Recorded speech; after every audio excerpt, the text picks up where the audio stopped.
Welcome back to the Britt Mayer Show, where we talk about culture, politics, faith and health, and the stories that matter most to you. Today, we are discussing recent big changes at the CDC under HHS Secretary Robert F. Kennedy Jr., including huge revisions to the vaccine recommendations that just reduced routine shots for children and shifted toward more individualized, medical freedom-aligned guidance. We're going to cover the implications for public health, industry influence, and family decision-making, plus so much more. This conversation goes everywhere from the Darien Gap during COVID toward the influx of illegal immigrants that we had coming in through the border and how that all ties together. My guest is Dr. Bret Weinstein. He's a leading biologist with a PhD from the University of Michigan. He was a professor of biology at the Evergreen State College from 2002 until around 2017, when he left amid massive campus protests over DEI, which drew national attention. He was ahead of the time. And since then, Weinstein has co-hosted the Dark Horse podcast with his wife, biologist Heather Heying. They address science, culture,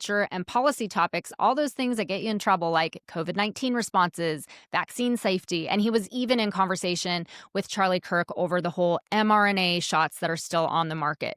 He's a published researcher, he's a published author, and he frequently comments on challenges to scientific institutions. Please make sure you listen all the way through because he offers such sage advice at the end for parents. And I just love this conversation. I think you will too. Please like, subscribe, and share wherever you are listening, and let's get started.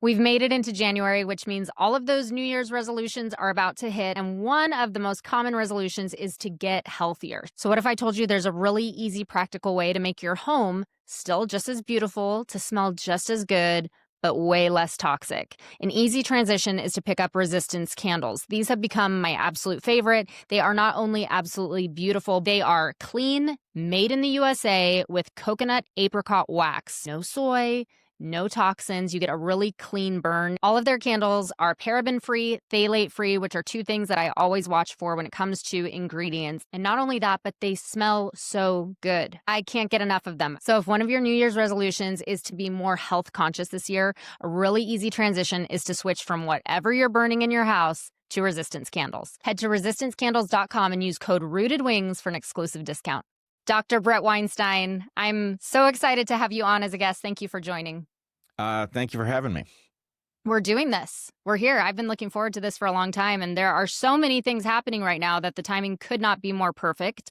So as we jump in, I want to set the stage with what I discussed in your intro, just a concise look at the most significant announcements so far that we've had under Secretary Kennedy. So I actually was impressed just going through all of these hard-hitting headlines that was a good alliteration right there, right out of the gate. But I was thinking, just to give context for the audience who so much is happening that it's easy to lose how much actually has happened as we've seen this transition of administration. So we had the overhaul of the childhood vaccine schedule that was just this month. Routine recommendations were dropped from 17 to 11 diseases. We had the new dietary guidelines at the time of this recording. That happened yesterday. The upside down food pyramid, that also was in January. So we're starting the new year strong. We ended routine COVID-19 vaccine recommendations for healthy children and pregnant women in May 2025. We dismissed and replaced the CDC's Vaccine Advisory Committee, ACIP, in June 2025. And then in December 2025 was dropping the hepatitis B vaccine recommendation at birth. A lot is happening. Where do you want to start? What are your thoughts on all of these changes that we are seeing out of the CDC? Well, I think we are moving fairly rapidly in the right direction. I'm watching the clock, and I'm concerned that we won't get all the things done that need to get done. And frankly, I'm glad I don't have Bobby Kennedy's job, because he is having to swim in the swamp in order to make this progress. And, he knows as much as anybody about the hazards of childhood vaccines, the hazards of the COVID vaccines. And I'm sure if he had the power to do it, he would just simply bring about the changes that need to occur immediately and not have to go through this painstaking process where, people are being injected with things that they shouldn't be injected with, every day that these outcomes are delayed. But we have to be pretty pleased at how much progress has already been made and not be overly focused on how much of the distance we have yet to cover. Yeah, I agree. It's the optimism versus black pilling at this point. Another significant one that I didn't mention was the rescinding of the EUA, which you and I are very familiar with from COVID era, which was the emergency use authorizations for COVID-19 vaccines, which really changed a lot when it comes to these COVID vaccines. What out of all of those mentioned do you view as the most significant going into the next 2 years of Trump's final term? Wow, it's hard to say what's the most significant. On the one hand, I think a radical refiguring of the childhood vaccine schedule is a pretty good candidate because children have long lives ahead of them and they have to go through development. So doing so in the context of a disruptive vaccine is a very dangerous thing. So I guess that would be my top choice. On the other hand, there's something fascinating about the food pyramid inversion. And I've been thinking about it ever since it was announced. It's not news to me. I've probably said you should more or less invert the pyramid that we've been handed. But to see it come out of official channels is not only to recognize that we've been eating the wrong things as a result of trying to follow health advice, but the exact inversion of the pyramid is a hallmark of something that is maybe the biggest issue which we face, which is corruption. You don't get to an inverted list by accident. You can get to a chaotic list, a list that has lots of bad advice in it, but it would be more or less random if the work was low quality. The fact that it's inverted means that somebody got the right answer and then took the reciprocal. Why would that be the case? And if it were the only place that we'd seen that, we would have to ask that question. But we've seen it elsewhere too, including the CDC's recommendations to deal with COVID. They were the inverse of good advice, right? Should you be locked indoors at home? No, that was the most likely place to get COVID. You should be outside. You should be on the beach making vitamin D in an environment where COVID doesn't transmit. You should not be taking a reckless mRNA gene therapy. You should be supplementing vitamin D if you're low and monitoring your other health parameters. So to have the CDC advise us of the exact inverse of what we should have done during COVID is conspicuous. It speaks to a particularly insidious form of corruption. And the fact that we see that same corruption over in nutrition space tells us, well, the reason that our government doesn't function is that it's been captured by people who don't have our interests at heart. I agree. So is your take on this food pyramid, because that was actually something that I had noted that I really wanted to talk to you about. I didn't see your take on X, so I've been so curious, and I didn't bring this up in the green room because I just wanted your fresh take on it. But I want to know more about your thoughts on this food pyramid. What do you think was the reason in 92 that we saw that traditional non-inverted pyramid that was so heavy on processed food that benefited multi-billion-dollar corporations, like you had Kellogg's, et cetera. Now you have this inversion that favors farmers and ranchers. I just am curious what you see really at play beyond the pyramid. What do you see behind the curtain on this decision? Well, it's actually pretty simple. It does involve a little bit of game theory, but let me try to make it straightforward. When a policy is actually in everybody's interest, that's the policy we get. It makes sense for politicians, no matter how cynical, to pass laws that benefit everybody because they get credit and things get better and there's no obstacle to it. Where we get into trouble is where the interests of the public are opposed to the interest of a powerful economic force. Our system does not effectively prevent the purchasing of influence. And the only place that you need to purchase influence is where you want something done that is not good for the public generally.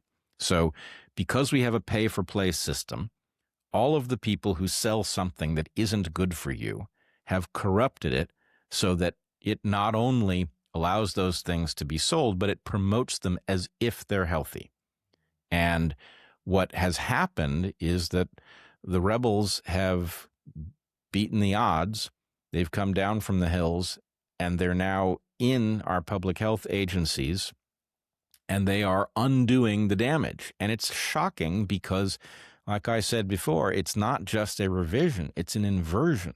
What we were told was the exactly upside down correct advice, which is something many of us know. I mean, if you look at the new pyramid and you were to look at what my family's been eating, yeah, that's a really good description of pretty much how we've handled it because, frankly, the information is there if you go looking.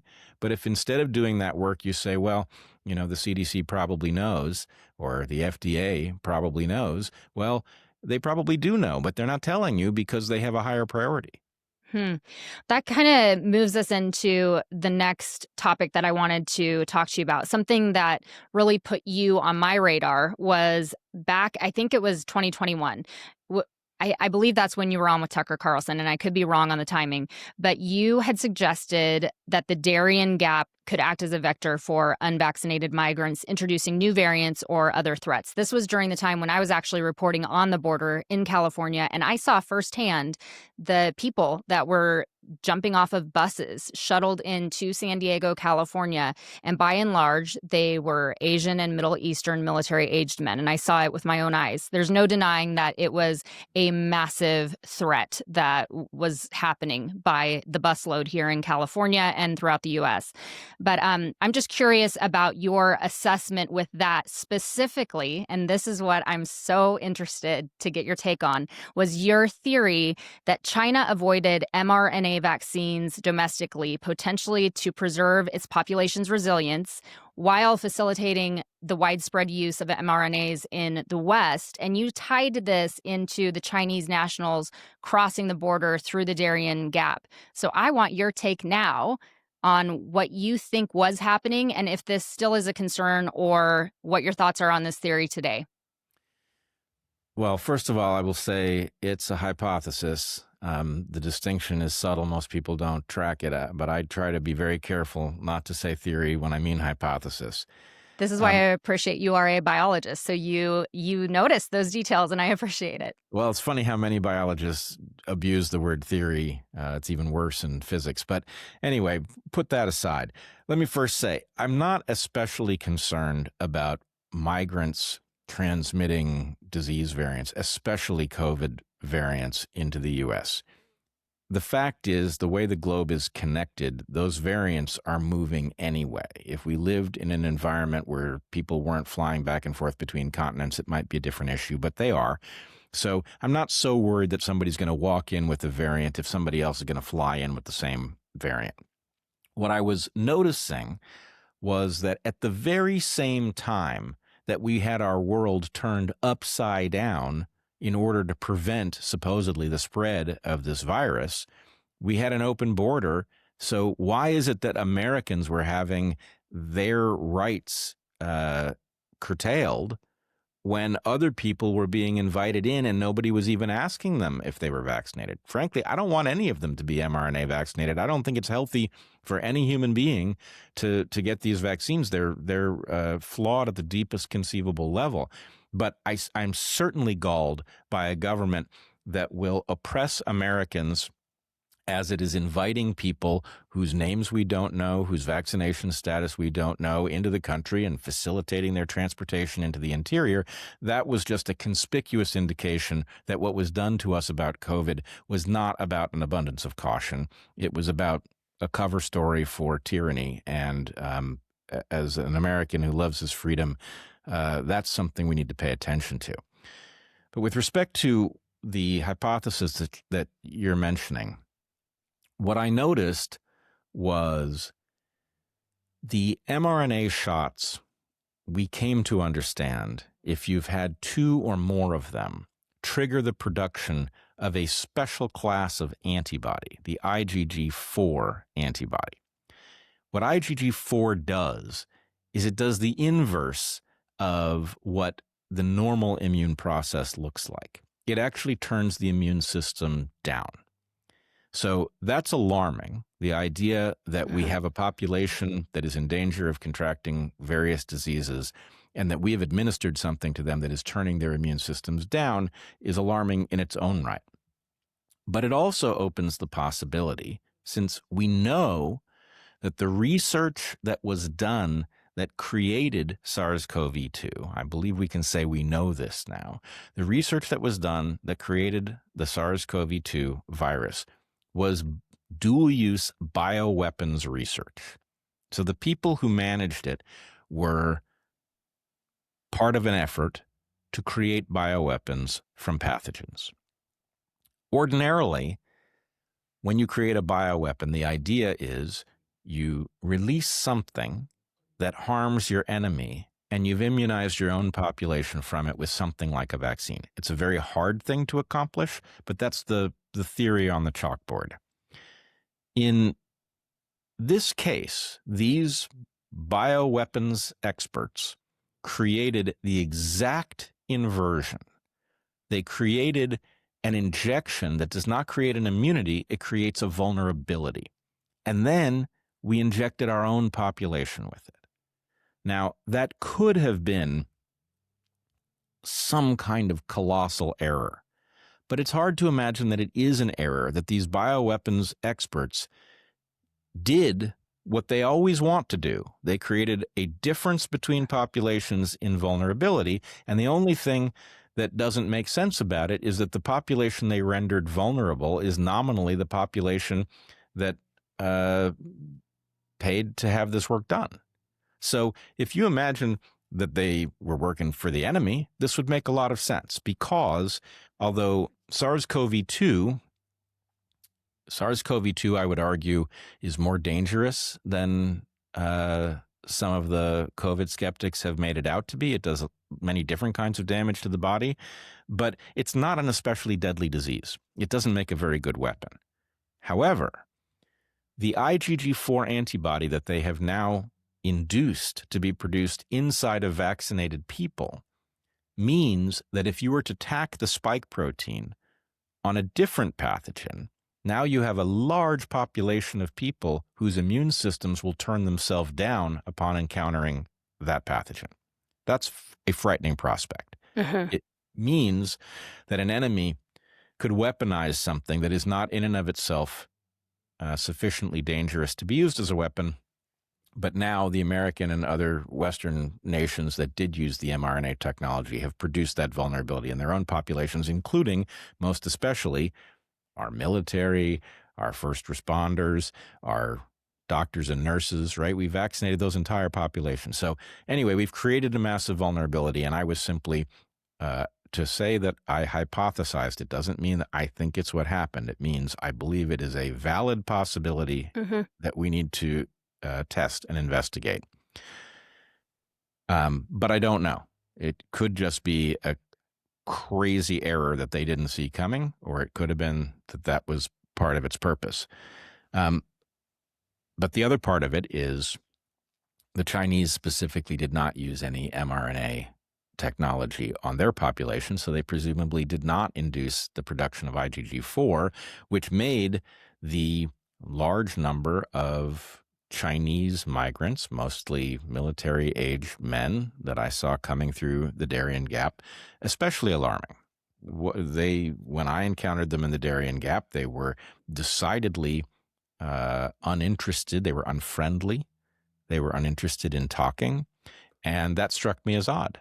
Right? If these were migrants who were making their way to America because they aspired to be Americans, you would imagine they would be very curious about Americans who were from the country that they were moving to, and that they would want to talk because this was their first contact. That's not what I found, and it worried me.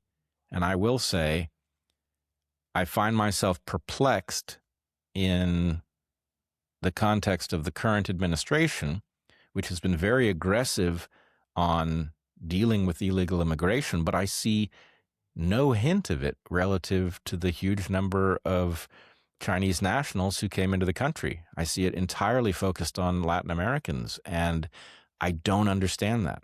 I feel like I voted to have the situation with people migrating from the Middle East and the Far East, that was an important concern, and I can't imagine why the Trump administration is not addressing it.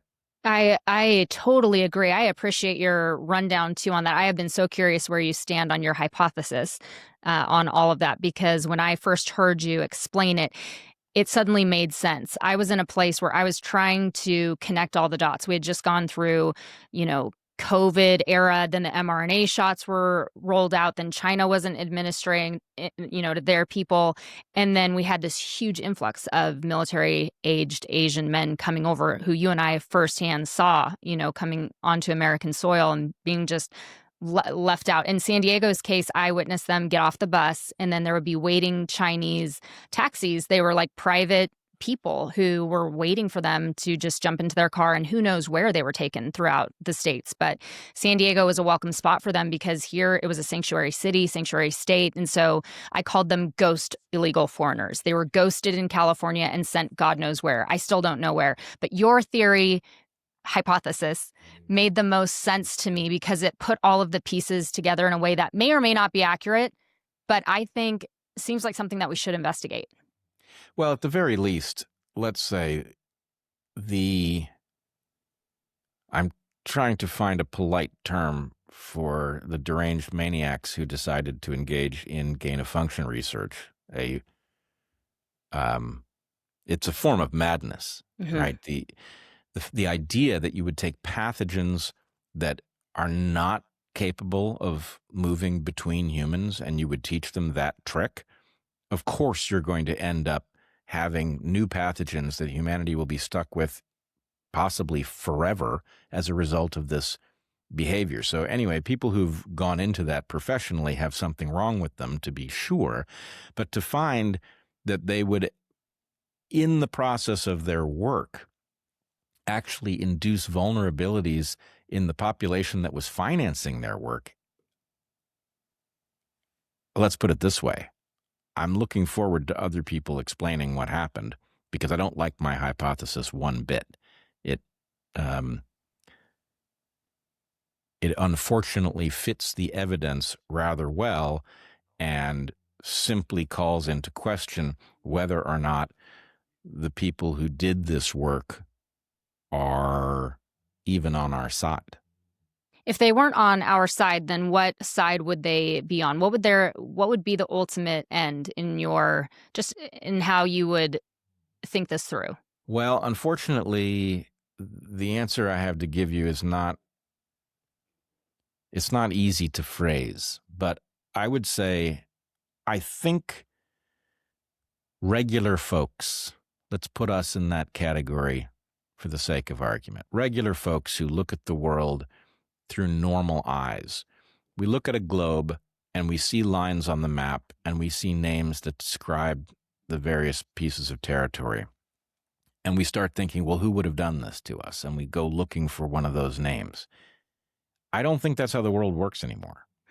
I think the entities with that kind of power, they probably have names that they refer to themselves with, but those names aren't on the map. They don't constrain themselves with lines. So, in other words, I think that there are coalitions. I see a coalition between the Democratic National Committee, something within China that I don't think is the Chinese. I don't even think it's the Chinese Communist Party, but it's some power faction in China. You could say the same thing about Israel. The fact is, we have power brokers who have their own interests. They have their own plans. They gather in rooms where we don't have anybody looking out for our interests. and they make moves that then get explained to us in nonsensical terms. And we are left to guess not only what is the purpose of that policy, but we can't even really ask the question cui bono, because we don't know the names of the entities. We don't know who was in the room talking to whom. And without that knowledge, it's almost impossible to understand the history that we are living. Unfortunately, I think that you're probably onto something. It's the globalist idea that there is a power beyond what we've moved beyond as a world, what we see and what we've been told to see, and that there's more of a global movement that is beyond what our language can even put words to, right? Like what you're saying, coalitions. We can't even put a name to it because we don't really know, because it's bigger and beyond the world that we think we are living in. Well, I think one amendment I would make to that is that when I hear people talk about globalists, one part of me thinks, yes, that's a good match for what I see. And another part of me thinks, I doubt it's one faction of globalists. My guess is there are several factions of globalists, and there are tensions between them, and there are areas of agreement between them. And that if we imagine it's one cabal, then we will never understand what's going on, because we won't understand the fraction of it that is the result of their conflict with each other. So, I'm not comfortable with any of the names I know, right? It seems sophisticated to talk about the Five Eyes, but I don't think the Five Eyes, the Five Eyes is a reference to 5 territories on the map that have defined borders. And, if I just think about the one example that I'm in a position to know well, if you looked at the Biden administration and you thought, okay, the Americans are doing X, I say, no, they're not doing anything on my behalf. Let me tell you, those people are my enemy. I don't know why they're in power. I don't know why people voted for them, but I do know that when they act, it is not good for me. So if you say the Americans and you've got me lumped in with the Biden administration, you've already made an error. And what are the chances that a similar analysis is not true in China, in Russia, in Israel, in Brazil, in any of these powerful nations? So, okay, that just going off of what you just said, my first thought is then, does anything that we are doing right now really matter in terms of the things that you and I are looking at, right? We're looking at vaccine schedules. We're looking at moves in the CDC that are historic. But if there's a bigger thing at play, how do you not doomsday it? How do you not just give up and think we're just playing in a rat race? We're on this hamster wheel to keep us busy. Meanwhile, everything else that's bigger and above us is completely shifting. And I will caveat that with, I'm a Christian. I know that you and I have different views on that, but my Christian worldview informs, how I see things at play, right? The spiritual realm. So that would come into how I would see the things around us. But I'm curious, in your perspective, especially with your background as a scientist, just how do you put all of the puzzle pieces together then to not become totally doomsday over all of this? Well, you raise an interesting point in an interesting way. Let me just say my perspective as a scientist is, I don't know if there's a spirit realm. I haven't seen any evidence that suggests it. I'm not expecting to see that evidence. However, I know that belief in a spirit realm exists for a reason. It's tremendously costly to believe in it if it's not doing you some good. So my expectation is that those beliefs, I can't say anything about the present, but I can say in the past, they have been part of human success. And so my own complicated way of addressing this is to say, I don't believe in fate or divine intervention because I haven't seen the evidence, but I believe it is very important to act as if these things exist, that somehow that belief is valuable even if it is not literal. I'm not saying it's not literal, but I'm saying without the evidence, I can't say, oh, this is actually a thing, but I can say living your life as if it's a thing probably makes your life work out far better. And so if I look at my own life, I have, as much as I can, said the things that needed to be said when I thought they needed to be said. And that did not feel safe.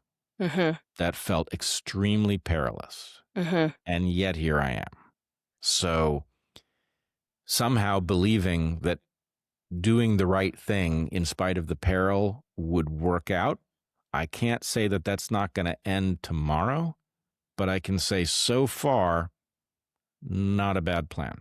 I think you and I would agree on that it's doing the right thing despite how much the world is falling apart around you, or the small wins, or the chaos that we live through with COVID. It's remaining true to conviction to do the right and good thing, and to do... And, sorry, I didn't mean to interrupt you. No, you didn't. You're good. It is also true that somehow Robert Malone came to public attention from my house. He came over and he did a podcast on the mRNA technology that he himself had invented. I had never heard of him before that interaction. Mm-hmm. He's now in a position to powerfully influence our vaccine policy. Bobby Kennedy, who was derided as a crazy person, is now also in an extremely powerful position, and they are both making important changes that will affect, pregnant women will end up not a getting... whole generation.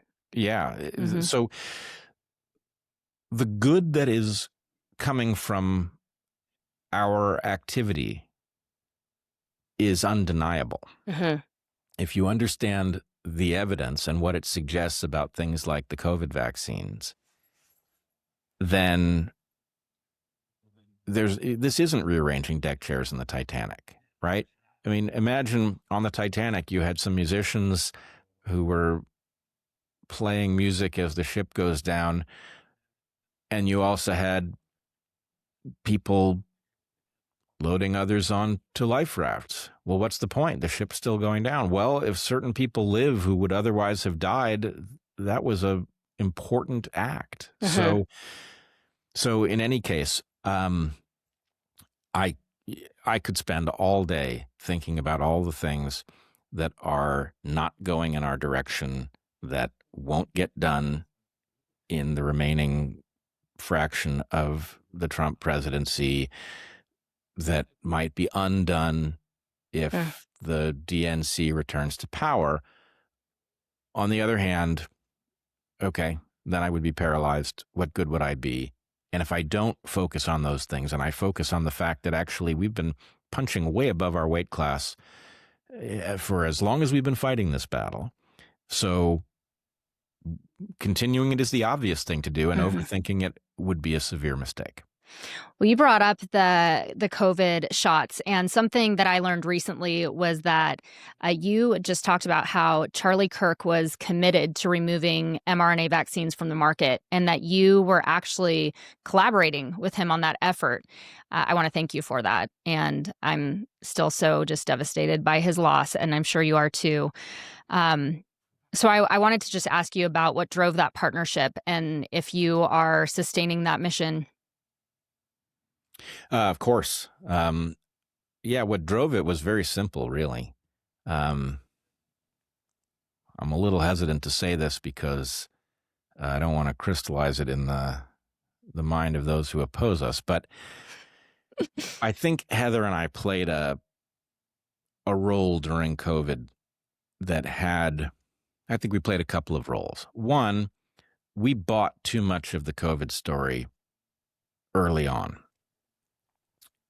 And our process of waking up, I think, was valuable because it modeled a kind of ability to upgrade your model of the world based on evidence, right?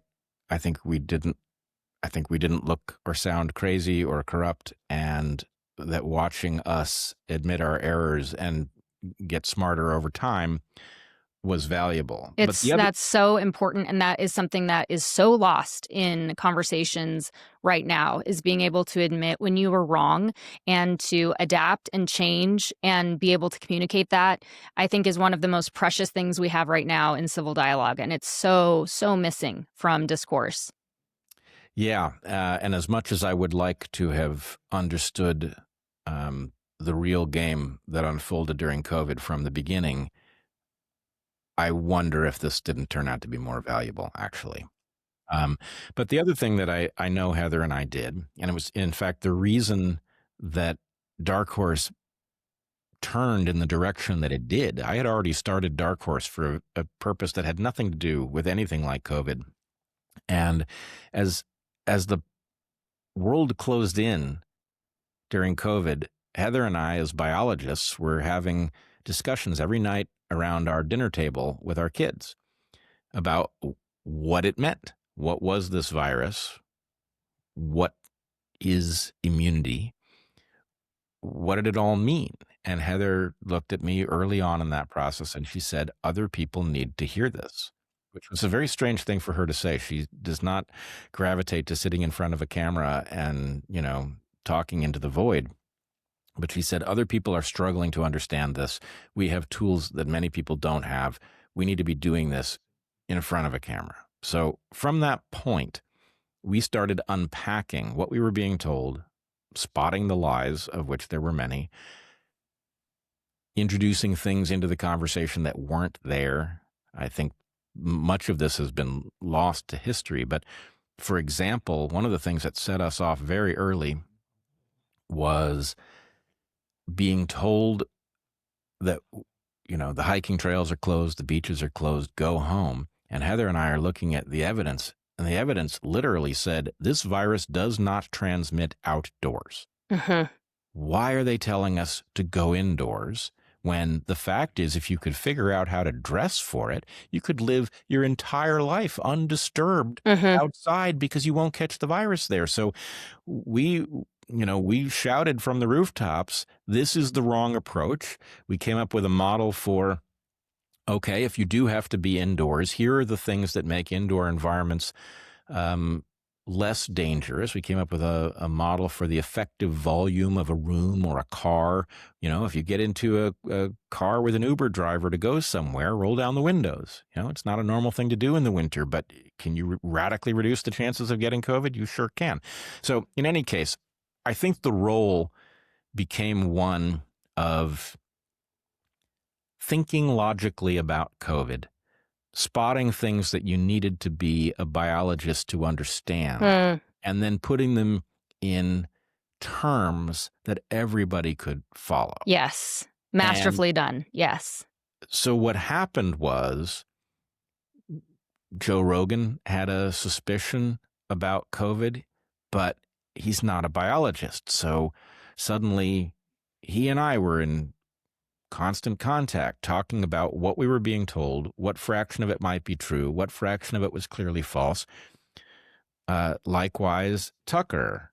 And then at some point, the explanation for why the mRNA shots are inherently dangerous became something that I realized was not being discussed. We were treating the COVID shots as if the important question was about the gene for the spike protein and the spike protein that it produced. Mhm. And that was the wrong place to focus. The shots are dangerous irrespective of what information you load into them, and nobody was understanding it. So I started talking about that model, and I think Charlie heard it.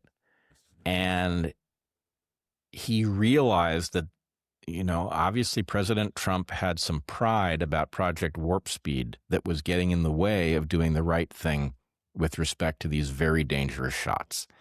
And Charlie knew that he couldn't explain it because he didn't have the background. And, he reached out And he said, "Can you explain it?" And he had me on, and I explained it in a way that he then apparently took to the president. So, to make a long story short, what started, uh, uh, I misunderstood Charlie when I first saw him. I thought he was garden variety Republican cheerleader. I came to understand that was not who he was at all, that he actually didn't see our ideological differences as important because he saw that there was much more alignment above those. Our values were aligned even if we had political differences. And anyway, I couldn't have gotten the message to the White House.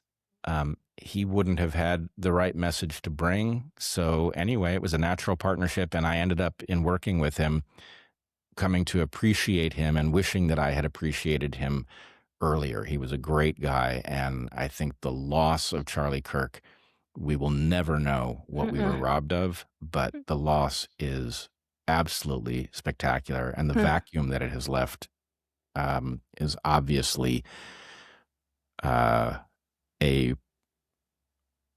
a ripe field for chaos to grow in.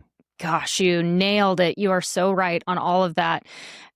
Going back to just that partnership that you had with Charlie and the fact that you were, Charlie was in the ear of the president over the mRNA, and you nailed it. Even with President Trump is very prideful over that Operation Warp Speed and, what it did to so many of the American public who did take up that mRNA vaccine, so many of our mRNA injection. I hate calling it a vaccine, the injection. Where are we at now with that? Do you feel that there will be retribution, that there's going to be a correction? And then even for the people who there will be listeners who listen to this who took the mRNA shot. What do you think happens next with all of this? A few things. One, I'm very troubled by the fact that you can still go to your doctor and get these things. They never should have been authorized. The recklessness of the platform is absolutely extreme, and the number of pathologies that are emerging from it is jaw-dropping. So to me, to Charlie, to anybody who's looked at the issue directly, the idea that these things, okay, it's good that we've stopped recommending them to pregnant women because it was insane to recommend them in the first place. So insane. So completely insane. We've backed off recommending them for very young children who never stood to gain anything. If the shots had worked, they still wouldn't have needed to take the risk because healthy children don't die from COVID.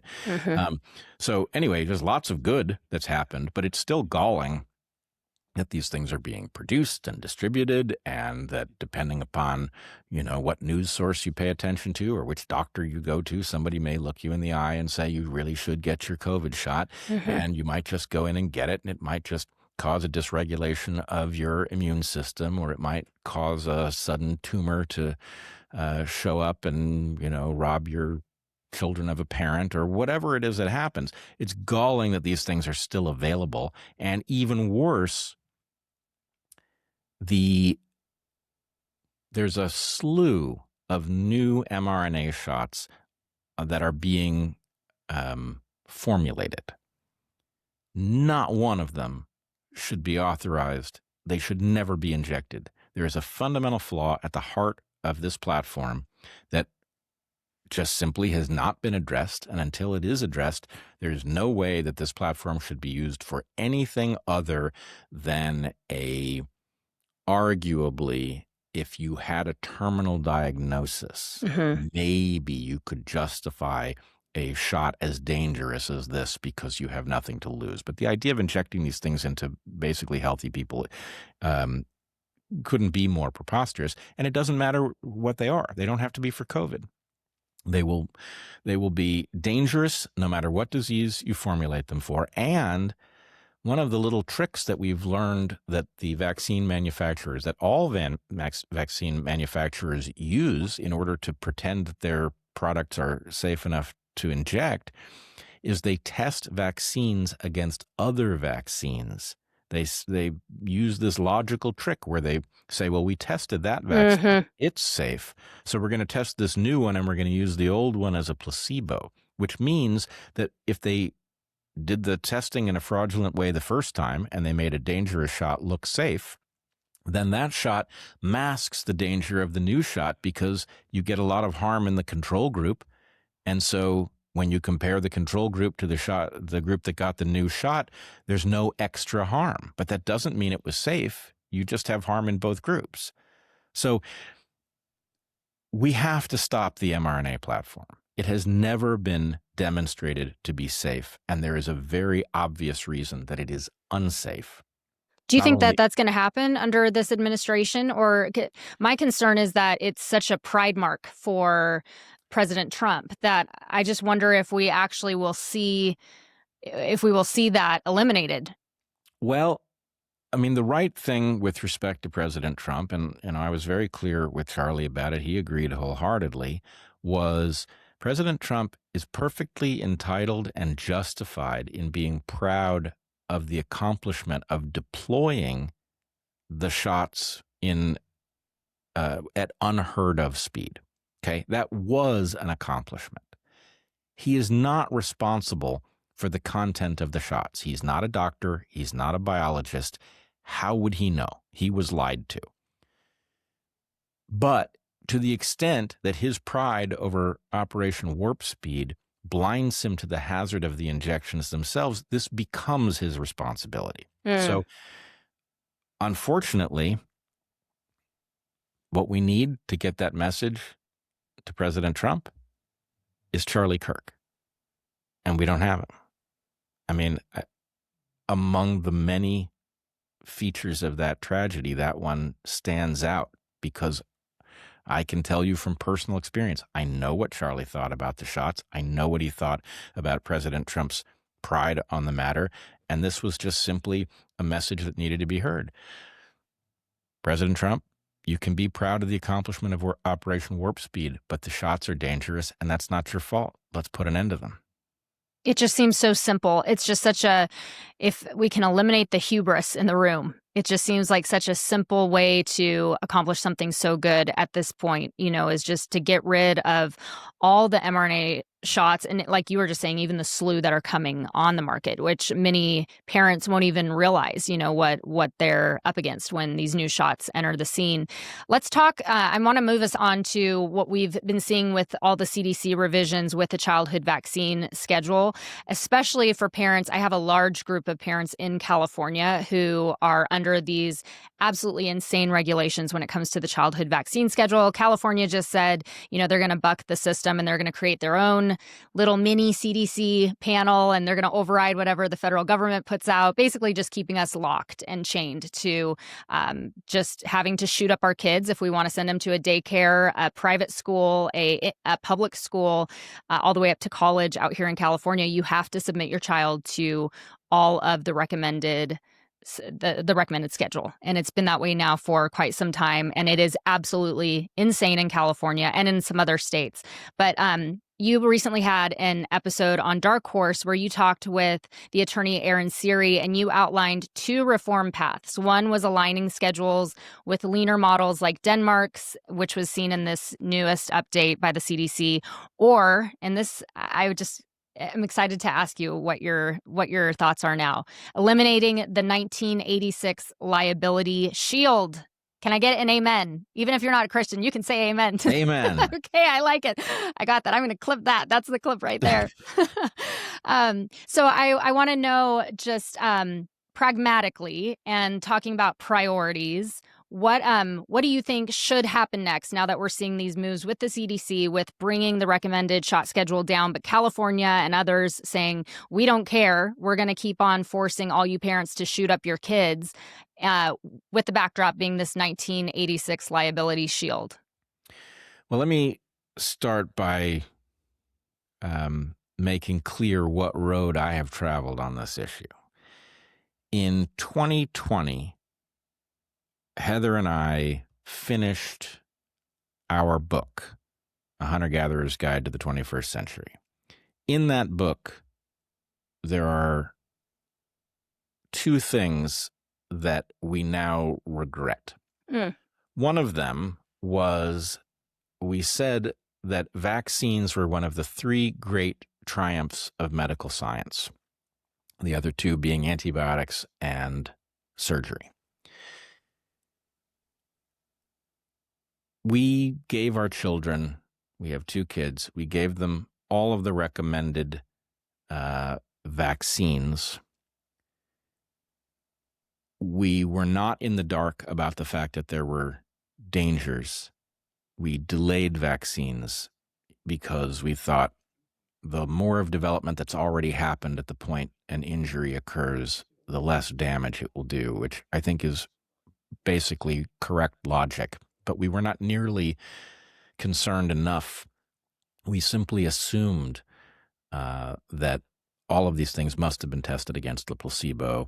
There must be a net benefit that's been demonstrated for people who've been vaccinated compared to not. And I am now sadder but wiser. I know how much of the work that one assumes must have been done simply was never done, and how much of the work that was done was fraudulent. So, in light of that, if I had it to do over, if my kids were born now, I would not end up vaccinating them, I believe, for anything. And I'm not saying that none of those vaccines are more beneficial than they are harmful. What I'm saying is I don't know, because even if you show me papers that say this one has a net benefit over the long term, which is what it would have to in order to be justified, I don't know that the work was done correctly. I don't know that it's not fraudulent given what I've seen. In light of that, I believe we are better off trusting reasonable public health measures and innate immunity to fend off disease. Am I arguing that nobody will die if we do that? No, but you have to compare the hazard of dying from a disease that could have been prevented with a vaccine from the hazard from the vaccines themselves, and we are not in a position to do that because the evidence is tainted. So, in light of that, I am very happy to see a policy change that radically reduces the number of injections. I think each injection carries its own risks. There's a compounding risk of multiple injections. I'm glad to see that number go down, but it's not nearly radical enough to be tolerably safe. I favor a removal of the immunity from liability that the manufacturers enjoy, because as much as I don't like the idea of the market and the courts solving this problem, I don't like it because it implies people have to get hurt in order for the system to work. I far prefer it because I believe we can depend on the self-interest of corporations to take very dangerous shots off the market rather than go broke fighting lawsuits over them. I also believe, if the script were mine to write, I would create a structure that is dedicated to understanding corruption and creating countermeasures. It is going to be an arms race. How so? How would you do that? Give me tease that out a little bit for me. Well, the problem is I can't. What it takes is a committee of people who have no conflict of interest and are informed about the way corruption functions to propose not only a structure that penalizes corruption. The key thing it has to accomplish is that corruption has to be more costly than it is beneficial. If corruption is more beneficial, it doesn't even matter that there is a cost. Corruption will evolve. If corruption costs you more than you will profit by engaging in it, then it will not evolve. And that's the state that we need to arrive at, is one where the penalties are severe enough and regular enough that they account not only for the corruption that we've spotted, but for the corruption that we'll never know about, right? The speeding ticket has to be sufficiently expensive that all of the times that you didn't get caught are also covered by it.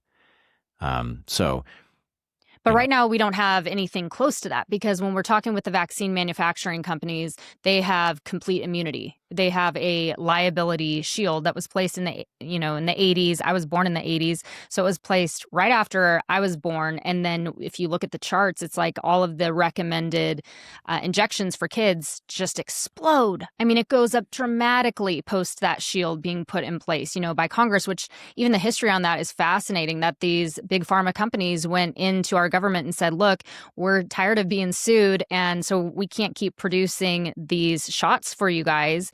And then they got the shield, to protect them from punishment, which is literally what you're talking about. Well, they went actually beyond that. They said quite correctly, it is inconceivable that these shots can be made safe.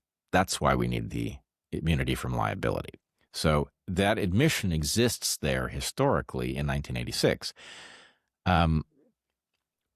However, as a biologist, I will say, if you have a niche, if you have an opportunity, it gets filled. That's just a rule. If you leave yogurt sitting open on your counter, it's going to get found by fungi and bacteria, and they're going to use it for their own purposes. When we granted immunity from liability to vaccine manufacturers, we created a huge opportunity to create vaccines that would never have been profitable if the liability belonged to these companies. But in the absence of that liability, it makes sense to make them from a financial perspective. So the combination of immunity from liability and the fiduciary responsibility of those corporations to their shareholders guarantees that they will produce shots that nobody should inject into their kids. Gosh, it's just horrible. It is. It's so wrong.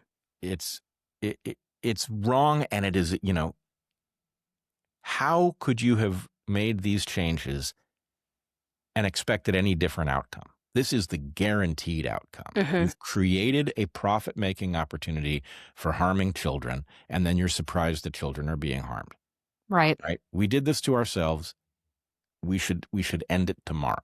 So your position is remove that liability shield and let it run its course. Whatever else you do, the system will get better if you remove the liability shield. Anything lower than that falls short. Yes, anything lower than that will leave this illegitimate niche for people to harm our children in order to benefit their children. Wow. So do you think that that's going to happen, or what is your thoughts? You've kind of seen inside the belly of the beast, with your work with Charlie Kirk, and just seeing how the whole system works, that medicine has become so politicized and so protected.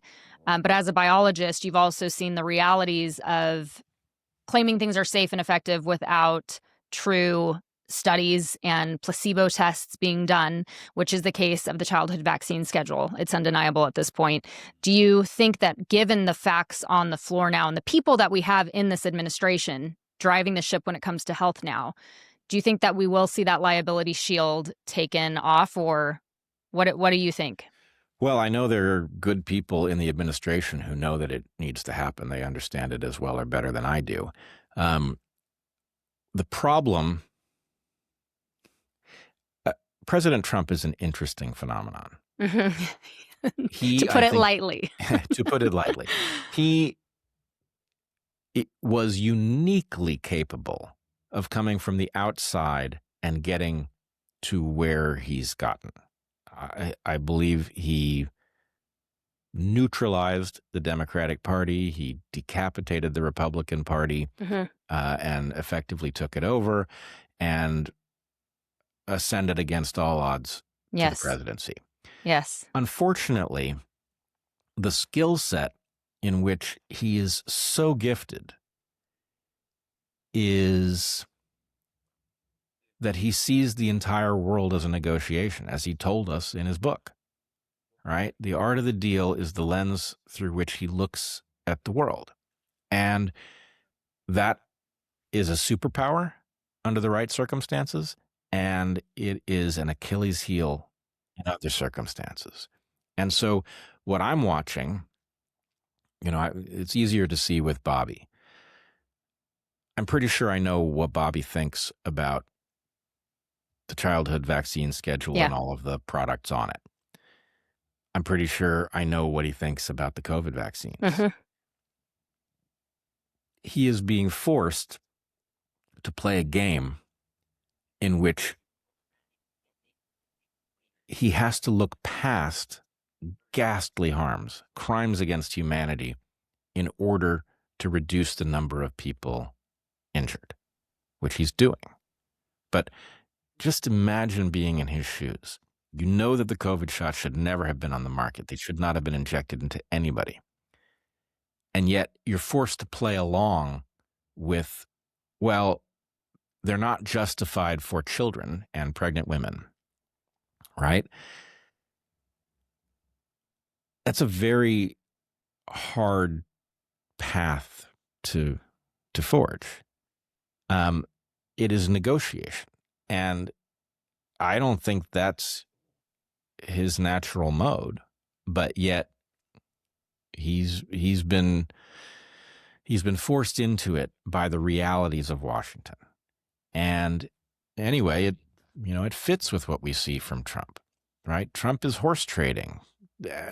Ghastly things happen, but we get something somewhere else. Yes. And he sees this as, effectively, we are seeing a utilitarian calculus overtake everything, where from my perspective, which I guess I understand to be naive, COVID shots are not health enhancing. They're dangerous. They shouldn't be on the market. It's that simple. Yeah, there is nothing else to say, right? Once you know that those things are true, then the next thing to do is obvious, and it doesn't happen because somehow there's horse trading going on. So it's going to come down to who the best trader is, really, whether or not, speaking directly about this liability shield, which you and I both know needs to go. It's way past overdue.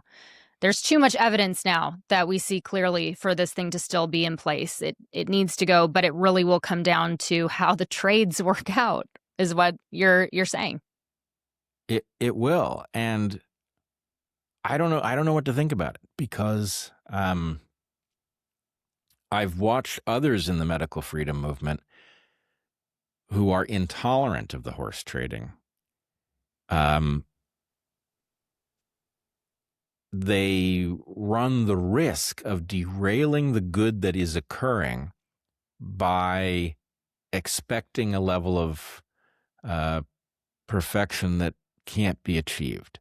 I don't want to be in that category. I want to see as few people die from these technologies as possible. On the other hand, I don't want to be the pragmatic person who, frankly, I'm even uncomfortable with the pseudo-sophistication that has broken out in the medical freedom movement about nobody wants to take your vaccines away. We want you to be able to get them if you want them, but we don't want them mandated. And my feeling is that's not the world I live in.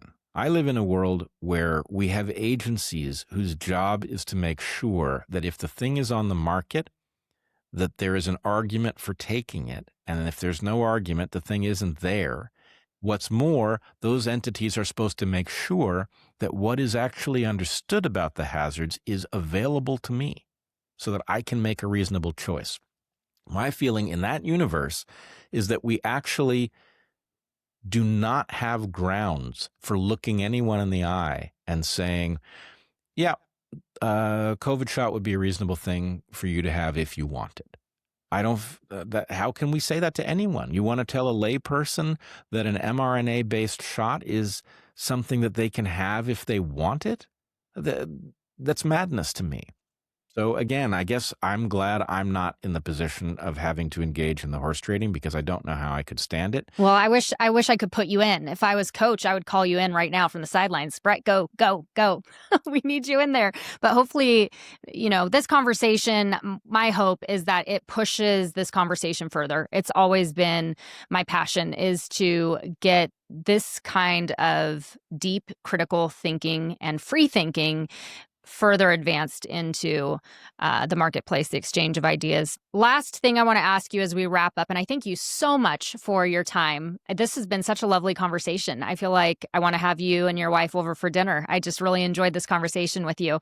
But for parents, I want to bring this home. For parents who are weighing all of these shifts that we just talked through, the migration, the HHS policy changes, what is your primary caution for parents with young children who are thinking about their children's health ahead? What would be your caution and your advice as a premier biologist living in this crazy world for those parents? My caution and my advice are actually the very same thing, and it's surprisingly clear. Human beings are built to thrive. Unfortunately, we don't live in the environment that our bodies anticipate.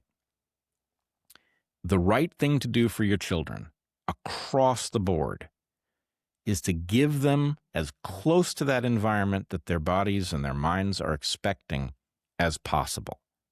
Modernity is inflicting on our children these powerful insults.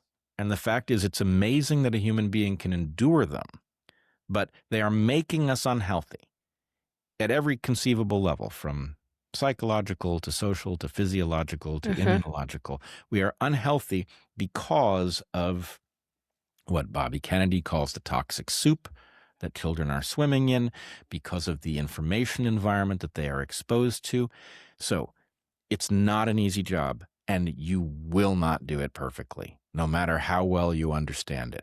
But you want to move as much in the direction of giving a healthy, nurturing environment that looks as unmodern as possible.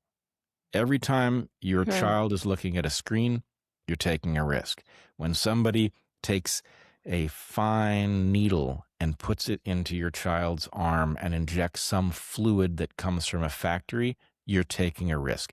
Every time you are consuming an ingredient that comes from a chemist rather than a farm, you are taking a risk. Every time it comes from a farm and there's been something sprayed on it that doesn't wash off, you are taking a risk. So as much as you can, give your children the environment that their bodies expect during development, and they will be healthy. And don't give yourself too hard a time about the fact that you will not do a perfect job. The fact is, human beings are resilient. They can deal with a certain amount of toxicity. They can deal with a certain amount of informational nonsense. Allow the system to work by purging the big offenders, and your kid will be well. And don't assume that the rules that govern your interaction with the people around you are similar to the rules that govern the interaction of some corporation as they view you. We can be good to each other. Corporations have a fiduciary responsibility to their shareholders to do whatever makes a profit, and that makes them sociopathic. So you can't trust them the way you would trust a stranger who walked through your door and seemed nice enough and said things. And I'm not saying you should be trusting strangers, but a stranger who walked through your door as a human being, there's a good chance they're not a psychopath. A corporation, what are the chances it's not psychopath? This is true. Did you say, was your term give your child as close to an unmodern childhood as you can? Yep. I really like that. Did you hear that, parents? Give your child as close to an unmodern childhood as you can. That's the line. That is so good. That's seared in my brain. That's a good one for 2026 too. Just something to have at the forefront as we are parenting these kids in this wild world with blue lights and whatever they're spraying in the sky and whatever they're putting in our water and all of that. There's only so much we can do. But I think if we keep that at the forefront, that we want to give our children the most unmodern childhood possible, then we have a leg up for them and for our family. This has been an incredible conversation with you, Dr. Bret Weinstein. I am a huge fan. I like you even more now than I did going into this. So this is really fun. Mission accomplished. You're wonderful. I really would. I wish you were closer and I would have you and your wife over for a good dinner. How can people follow you? How can they buy your great books? And anything you'd like to say to close us out? Sure. I am on X at Bret Weinstein. Bret has one T. Heather and my book is A Hunter-Gatherer's Guide to the 21st Century, and it's very much about the hazards of modernity. It's written so anybody can understand it. And the Dark Horse podcast, Heather and I do a live podcast every week. I do discussions with all sorts of folks that come out every couple weeks. So anyway, those are the good places. Well, thank you again. And this has been great. We'd love to have you back on again in the future as we see how all of this shakes down with this administration. But until then, I'll say goodbye and thank you again so much. Thanks for having me.